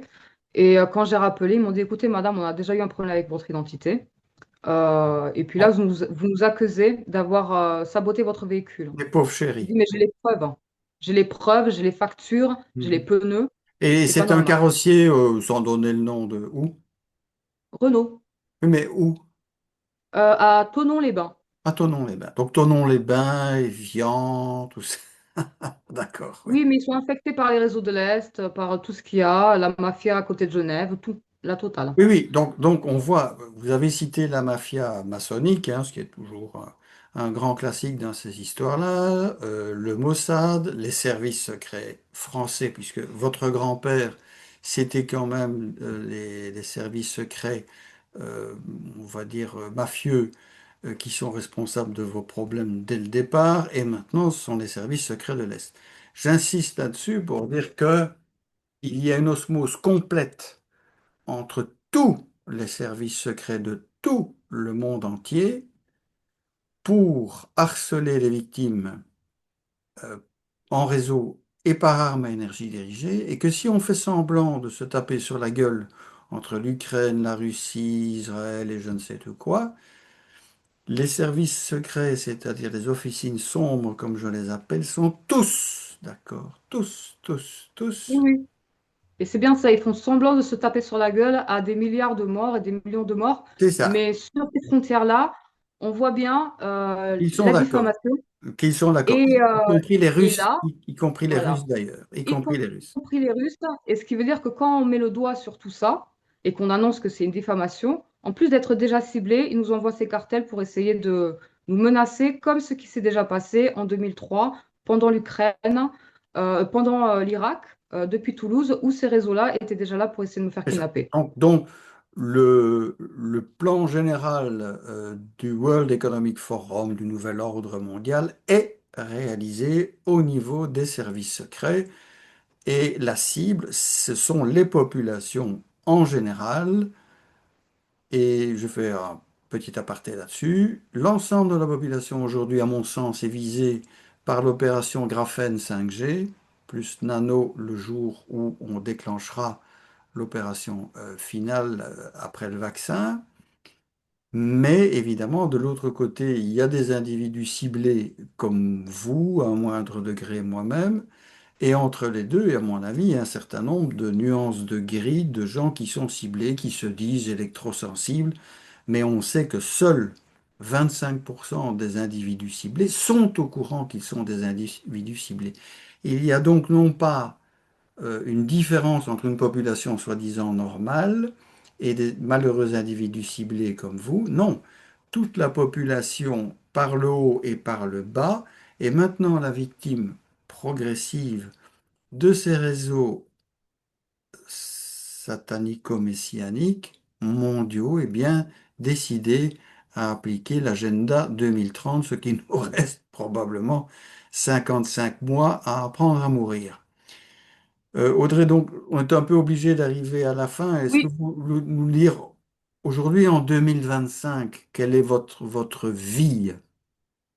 alors c'est simple, hein, depuis ça, donc 2023, après ce truc avec ce sabotage de véhicule, ils m'ont reciblé avec le même jeu de néon qui a été fait en 2013 pendant l'attaque au Mali de mon frère. Ils m'ont renvoyé la même chose et de l'harcèlement de V2K en disant qu'ils allaient me faire assassiner, toi c'était fini, tu te rebellais contre notre argent, tu étais contre nous. Donc en fait, ils étaient en train d'insinuer que j'étais la guerre, qu'ils essayaient tous de tuer à travers toute cette diffamation de guerre et tout ce qui était en train de se passer, en train d'essayer de tuer tout le monde et de faire croire au monde entier qu'ils étaient en guerre, alors que de l'autre côté, ils sont tous unis pour prendre le fric et faire de la corruption. Donc du moment où ils m'ont fait ça et que j'ai pas, je suis pas, j'ai rien eu d'autre que je me suis fait des soins, de la naturopathie, des choses comme ça. J'ai pas consulté alors que là déjà c'était vraiment grave, j'avais des palpitations cardiaques et tout ça. Ils m'ont fait appeler mon frère. Donc mon frère m'appelle, donc militaire, bizarrement, à ce moment-là, où il m'envoie une voix me disant Ça va sonner, ça va sonner pour toi, tu vas voir, ça va sonner. Tu vas voir, ça va sonner pour toi, ça va sonner. Et puis mon frère appelle au téléphone. Donc un coup de téléphone normal pour commencer. Et puis après, parlant de divers sujets variés, bon, qui nous regardent par rapport à notre vie privée et familiale.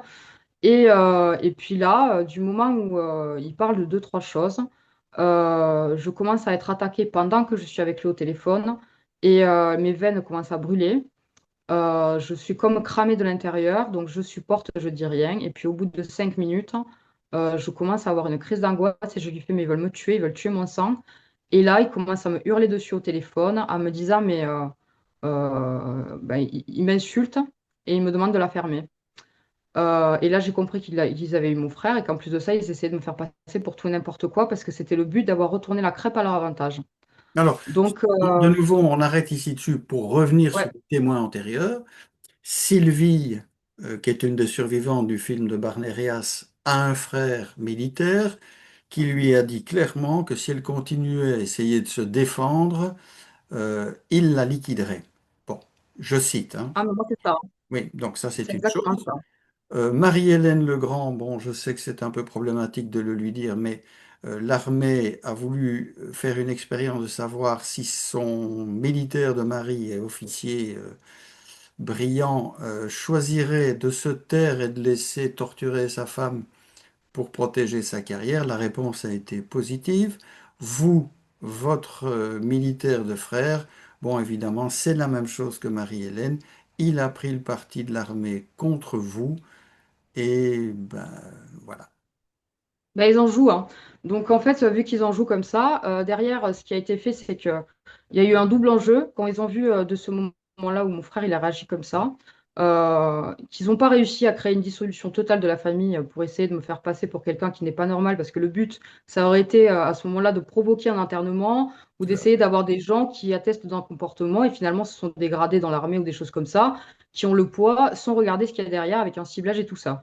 Donc en fait, j'ai dit à mon frère que j'étais en train d'écrire une biographie et que même s'il ne voulait pas écouter la réalité de ce qu'il ignore sur notre histoire, parce qu'en plus de ça, on essaye de lui manger le cerveau et que le but, c'est de finir de nous tuer parce qu'à ce moment-là, tu peux faire ta vie et avoir un enfant sans vouloir tuer réellement et de façon réelle ta famille, parce qu'ils essayent de te faire un jeu. Enfin bref. Donc voilà, donc j'ai dit, tu liras ma biographie si tu as envie ou pas, hein. Mais en attendant, moi je sais ce que je dis et je sais ce que je fais. Donc j'essaye de te sauver la peau à chaque fois parce que tu es en danger ou tu me dis des choses comme ça. Ben tu vois, moi, il n'y a pas marqué Wonder Woman ou je sais pas quoi. Maintenant, tu iras te plaindre à quelqu'un d'autre. C'est tout. Est-ce Donc, qu'il est, est-ce qu'il est AB+, comme vous? pas du tout. Mais on n'a pas de problème sur le sang. Disons que moi, je suis surtout le truc, en fait, où, en plus d'être sa sœur, je suis sa marraine. Donc, il y a eu un double objectif quand mon frère est né pour moi. Donc, moi, j'ai toujours pris mon rôle à cœur, sauf qu'il en a joué à chaque fois. Donc, chaque fois qu'il y avait un petit truc, c'était «Ah, Audrey!» Donc, il m'appelait. Et puis, sauf que là, ça devient grave. Et puis, quand ça devient grave et que moi, j'agis encore, c'est-à-dire que je prends les décisions ou ce qu'il faut faire, même s'il est majeur, vacciné, et qu'il est dans un département ou autre en mission ou encore que je me permets de faire des choses que mes parents ne font pas parce que c'est exactement ça. Ils veulent museler une famille dans le silence et conditionner un homme jusqu'à le faire tuer sur un front. Donc moi, ça, je le sais depuis le début et je ne me laisse pas faire. Et mon frère, s'il a envie, c'est parce que même s'il m'engueule et qu'il y a des choses comme ça, c'est parce que je suis la seule à faire ça parce que sinon il aurait endormi, ça fait un moment. Donc, mais bon, je coupe sur ça parce que voilà. Donc là, ça avance et puis le harcèlement, il devient de plus en plus régulier. Ils s'amusent donc à me dire donc ils vont me liquider, tout ce qui se passe comme ça. Et puis ils m'envoient un espion russe sur mes activités de massage traditionnelles que je fais en extra pour payer tous les frais là qui me font partout. Et l'espion se pointe et puis on commence à parler de trucs. Donc, comme s'ils essayaient de créer un feeling entre des gens, voilà, même. Donc, moi, je rentre dans ce jeu parce que je suis commerciale, hein, mais pas plus. Et puis là, il me parle qu'il travaille avec le gouvernement russe, qui sont en train d'acheter des immobiliers, donc des choses comme ça. Et puis à travers ça, il y a un ciblage qui est fait où moi, bizarrement, je sens que ça va péter. Je sens que ça va péter parce qu'il y a quelque chose qui s'est déjà produit en 2012, qui s'est déjà produit en 2016. C'est le même contexte, c'est les mêmes gens qui font derrière toutes ces escalades des achats immobiliers, des choses comme ça, pour, à travers les services informatiques, envoyer des signes ou ces services au-dessus d'eux qui sont en guéguerre avec eux réceptionnent les signes et essayent de les gangstalker à travers des événements qu'ils provoquent partout. Et là, je me rends compte que le mec, il envoie des signes à travers ce qu'il achète en disant, donc on est sous Biden, donc c'était pas encore Trump. Et puis, il envoie le signe, préparez-vous à un film de boule, va y avoir des morts sous Biden. Donc là, moi, je sens un truc, et en mode, je sens, ça a pété, et puis je regarde même pas ce qui se passe en Israël ou quoi que ce soit, j'ai pas besoin de me connecter à des endroits qui essayent de me vampiriser de l'intérieur. Mais je sens que ça a pété là-bas. Et là, je ressors un dictionnaire, celui-là.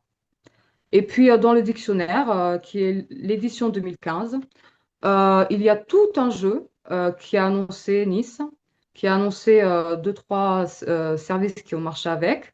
Et là, on était en 2023, et à travers ce dictionnaire, une fois de plus, il y avait la même équipe qui avait participé à travers le Mossad, qui était présente jusqu'à une personne qu'ils avaient placée sur la scène, qui, dans le dictionnaire, a le titre de son album. Et ça n'a pas loupé. Après, ils ont annoncé le 7 octobre et ils ont annoncé l'escalade et compagnie, avec ben, tout ce qui se passe derrière ces éditions qui sont coupables de tout ce qu'ils veulent avec ces réseaux néo-nazis. Enfin bref, la totale. Donc, Oui, une fois de plus, là ils avaient on un est intérêt. en petite pause également, donc tous ces Ouais. réseaux SA, etc., etc., parce que c'est quand même ça au bout du bout, hein. Il faut comprendre que c'est un complot avec un grand C, avec un but qui est clairement, mais ils annoncent toujours à l'avance ce qu'ils vont faire pour dire que, en bon SA, etc., etc., ils doivent avoir le consentement des victimes, même si ce consentement est déguisé sous forme d'écriture, sous forme de symbole, c'est une obligation pour eux. Mais pour terminer, si vous voulez bien, je dirais au jour d'aujourd'hui, là où nous nous parlons, quelle est Oui. votre vie matin, midi et soir en quelques mots? Alors, ben, ils ont essayé de m'assassiner encore l'été 2024 pendant Donc, ils m'ont fait droguer. Donc, en fait, ça continue. C'est-à-dire que j'ai trouvé des sites. Alors, la CIA qui me gonstole que mon cerveau aussi m'a envoyé des sites où ils m'ont rattaché à l'IA, l'intelligence artificielle, où ils ont encore usurpé de mon identité en date de 2024, septembre 2024, depuis le site officiel Washington Holocaust Musée, où la réécriture d'un texte de l'Holocauste a été remis à jour en septembre 2024. Et dans ce texte, il y a mon identité. Et ils ont rattaché ça à tout ce qui est économique et tout ça.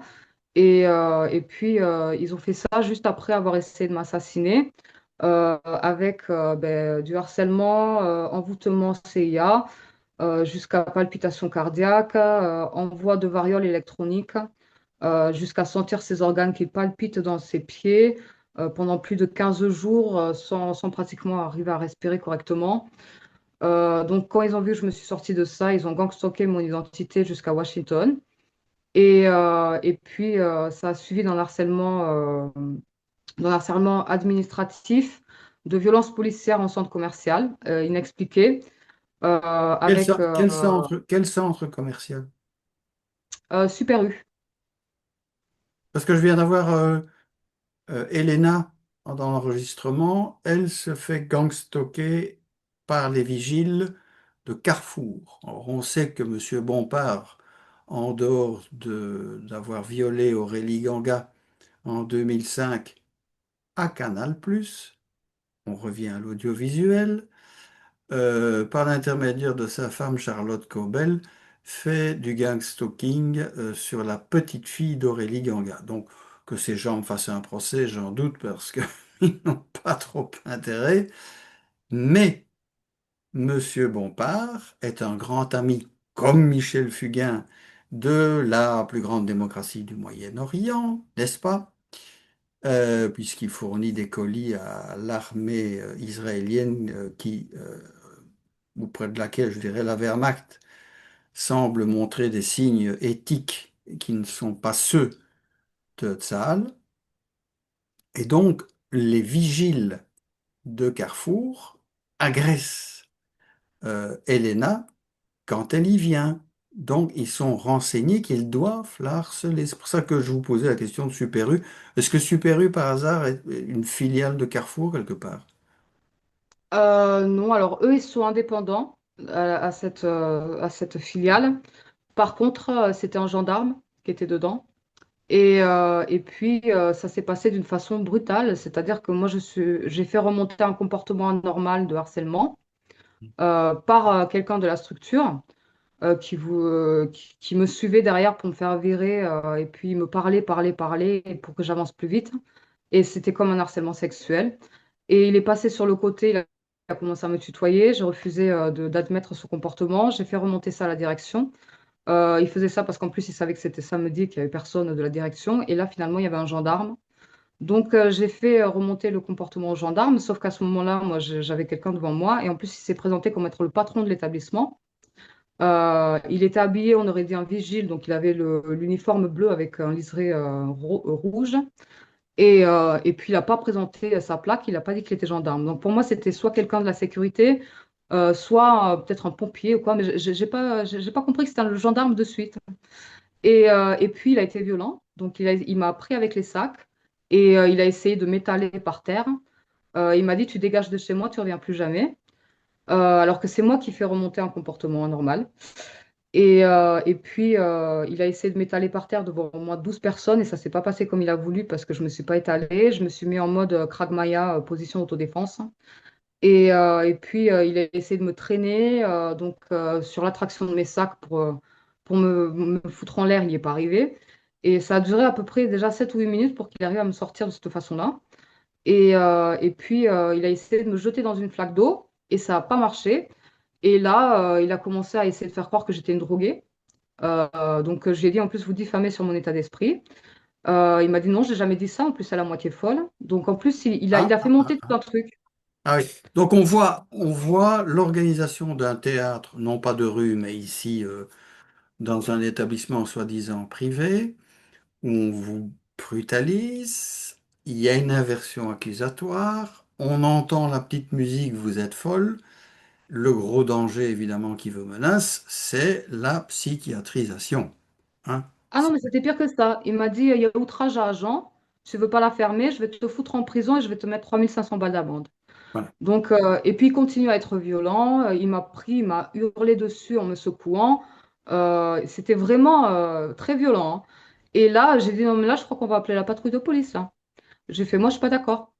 Et puis j'ai fait en plus, vous cautionnez le comportement de votre copain qui est en train de me fumer, en train de regarder et de rigoler. J'ai fait donc ça, c'est une scène de mafieux que je refuse chez moi. Et c'est pas parce que je suis une femme seule qui vient faire ses courses que là vous êtes en nombre de 12 ou de 13 où je vais en plus de ça me sentir en infériorité face à moi, face à vous. Là, je pense que vous avez un grave problème.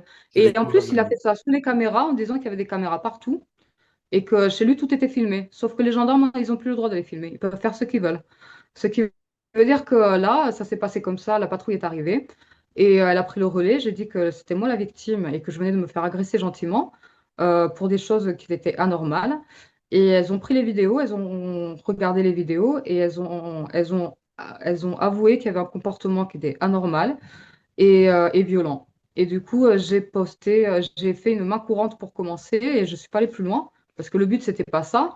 Mais le but, c'était de voir l'escalade depuis 2024. Ils ont regangstalké mon identité à travers l'IA depuis le Washington Musée Holocauste, qui est sur le web et cette structure qui existe. Ce message qui a été réécrit, il y a marqué qu'un Kuzniki a travaillé pour l'Holocauste, il était colonel, et que lui seul a eu 1 an de prison.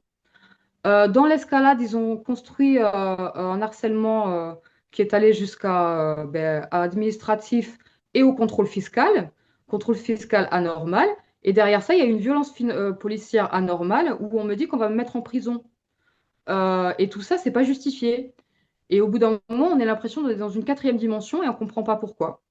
Et en plus de ne pas comprendre pourquoi, le but, c'est d'essayer de nous affaiblir et de nous rendre psychologiquement faibles parce qu'ils voient qu'on est fort et qu'on résiste autant à l'OTAN qu'à leur manipulation parce qu'ils sont tous en guerre contre nous, et ça depuis le début. Et ça, c'est pour étouffer une machination que je dénonce et je veux les faire reconnaître en tribunaux. Non, bravo. Ce que je pense quand même, c'est qu'ils vont essayer de vous diriger vers un établissement psychiatrique et que sous médicaments, bah, vous risquez d'avoir un problème de santé. Et comme maintenant, je dirais, le prélèvement d'organes pour des gens aussi intéressants que vous, AB+, peut présenter en finale un certain intérêt, puisque vous, après tout, vous vivrez toujours avec une identité usurpée au-delà de votre mort physique, mais que votre mort physique permettra également d'utiliser à bon escient vos organes. C'est malheureusement ce que je vois comme plan rationnel qui vous est destiné. Ah oui, mais moi, je vois ça depuis que je suis enfant parce que de toute façon, s'ils ont essayé de me kidnapper, c'était pas pour me mettre en superstar sur une chaîne en me disant que j'étais la chanteuse de demain. Parce que là, de toute façon, c'est exactement ce qu'ils essayent de faire. Je suis désolée, ils m'attaquent là. Ils essayent surtout En fait, c'est simple. Ils ont volé nos vies, ils ont volé nos identités, ils essaient de nous assassiner comme ça. Et là, moi, je veux faire reconnaître ça et récupérer ma réelle identité, de l'identité de mon grand-père, pour montrer la réalité de ce qu'ils sont amusés à faire, l'objectif final, et de me montrer comme un problème parce que j'ai refusé tous ces réseaux de l'Est autour de moi qui voulaient manger avec notre identité. Et depuis ce site, qui est consultable partout, ça a été mis en place depuis 2010. Donc, c'est-à-dire que cette plateforme, depuis 2010 en 2025, a récolté des milliards déjà de dons et c'est visible sur ce site-là qui s'appelle le musée Washington Holocaust. Et là, ils ont mis mon identité, donc ça veut dire qu'ils ont développé des milliards pour pouvoir me faire assassiner ou me faire ça depuis 2010. Et ça regroupe l'intégralité de ce que je dénonce à travers les témoignages chez vous, qui font que tous ces gens-là sont corrompus pour pouvoir le faire étouffer et qu'ils ont pris énormément de fric pour faire ça. Et là, au jour d'aujourd'hui, moi, je recherche une équipe juridique pour pouvoir faire reconnaître ça et faire attaquer jusqu'à le Mossad, la Shoah et tous ces mouvements qui sont implantés partout. Parce que même l'équipe suisse de corruption au Mossad a participé à ça sur moi pendant le mouvement Palestine où, vu que je n'ai pas stratégiquement, je ne me suis pas investie dans ces phases-là, parce que je savais que j'étais en danger à travers tout ça et que à ce moment-là, je sortais déjà d'une attaque en véhicule, donc qui était prévue avec sabotage. Et ben, du coup, le but, c'était de me retrouver dans un mouvement où après, ils avaient que à me faire attaquer d'une façon naturelle et que ça se passe comme ça, et puis c'était fini. Donc, je me suis mis à l'écart de tout ça et j'ai pas participé ni sur le web, je me suis mis en garde sur tout ce qui allait se passer. Et du moment où il n'y a rien qui m'est arrivé, il y a un produit anesthésiant qui m'a été mis sur une amende de parking le matin avec l'agent de police devant. Donc, en fait, je suis allée à ma voiture à 7h15 parce que stratégiquement, j'avais laissé mes kombucha dans la voiture pour qu'ils soient frais. Et puis, je suis retournée à mon véhicule à 8h15 et j'avais une amende, mais l'agent de police était devant moi encore. Et sur l'amende, il y avait un produit anesthésiant. Et j'ai récupéré l'amende et puis je me suis fait endormir quand j'ai pris mon véhicule et que je suis partie. Donc, ça s'appelle aussi un homicide volontaire. Et puis, du coup, ça s'est passé comme ça avec des agents de police qui sont infiltrés du côté du Mossad. Et puis, le Et là, but, c'était on est une dans réponse quel coin, volontaire. là? On est dans quel coin encore? En Haute-Savoie? Ah non, non, là, on est en Suisse et c'est le réseau pourri depuis Fribourg, où il y a tous ces réseaux jusqu'à leur truc de Rotary Club. Il y a eu la Shoah qui était là en 2023. Ils se cachaient pour aller au réfectoire. Il y avait le réseau franc-maçon. Il y a toutes ces attaques électromagnétiques. Et il y a tous les réseaux parisiens et tous ces gens-là. Et en fait, du moment où j'ai pas eu de galère de logement parce que je me suis fait mettre à l'abri et qu'avec mon relationnel et mes compétences, ils ont compris qu'à ce moment-là, ça allait être compliqué pour moi parce que dès que ça a pété le 7 octobre, ils ont compris qu'il y avait quelque chose de planqué que ça me concernait directement, je ne sais même pas pourquoi. Ce qui veut dire que de suite, ils m'ont trouvé un logement et ils m'ont dit, ici, tu es tranquille, tu es en sécurité. Sauf que à l'avancée de ça, ils se sont amusés à me vampiriser avec tout leur réseau autour et à me gangstalker avec leurs médias et à faire tout à travers les médias Bolloré, donc reliés au Mossad, à la CIA, à tout leur réseau pourri. Et ça allait jusqu'à gangstalker jusqu'au lieu où je suis à travers les médias en messages subliminaux pour continuer à faire des attaques ciblées qui ont failli m'être mortelles l'été 2024. C'est ça. Et Vous avez cité Bolloré. Bolloré est extrêmement investi dans le cas d'Ivan Fegali qui a témoigné chez moi. Euh, bon, là, c'est un couple Bolloré-Christian Estrosi, puisque ça se passe à Nice. Enfin, Bolloré, c'est le bras armé, on va dire financier de la France-Afrique crapuleuse. C'est bon, enfin, de toute façon, Bolloré, les jours pairs, il est catholique puisque son père est catholique, et les jours impairs, il est juif puisque sa mère est juive. Et on voit aussi ce jeu de double tableau, comme celui qui, là, il en profite et vous, vous le subissez, mais au fond, c'est toujours des usurpations d'identité. Ces gens jouent un rôle pour telle action et puis un autre rôle pour telle action. Mais eux en sont conscients et vous, vous en êtes victime. Mais puisque ah vous... non, mais moi je sais que depuis le 7 octobre, ils se sont amusés à aller jusqu'à parler de l'Algérie avec les Polonais, chose qu'ils n'ont jamais fait jusqu'à aujourd'hui. Ce qui veut dire que pour eux, on n'était pas des combattants, on était des gens à liquider, on était des rien du tout. Et en fait, du moment où ça pétait le 7 octobre, il y a un rabbin qui est passé sur CNews et qui a dit oui, effectivement, sur la libération de l'Algérie, il y avait aussi des Polonais. Donc, en plus de ça, à ce moment-là, ils ne nous traitent pas comme des Français, ils nous traitent comme des Polonais, mais c'était pour dire qu'il n'y avait pas que des Français. Et qu'il y avait aussi une intention de nous remettre sous le régime stalinien et de nous faire assassiner parce qu'on était sortis de la Pologne. Enfin bref, il y avait tout un mouvement pourri qui revenait à travers le 7 octobre et qui m'avait gangstalké exprès à ce but-là pour essayer de faire le ménage avant que je parle et que ce soit reconnu. Et en plus de ça, ça allait jusqu'à m'empoisonner, à me faire assassiner là.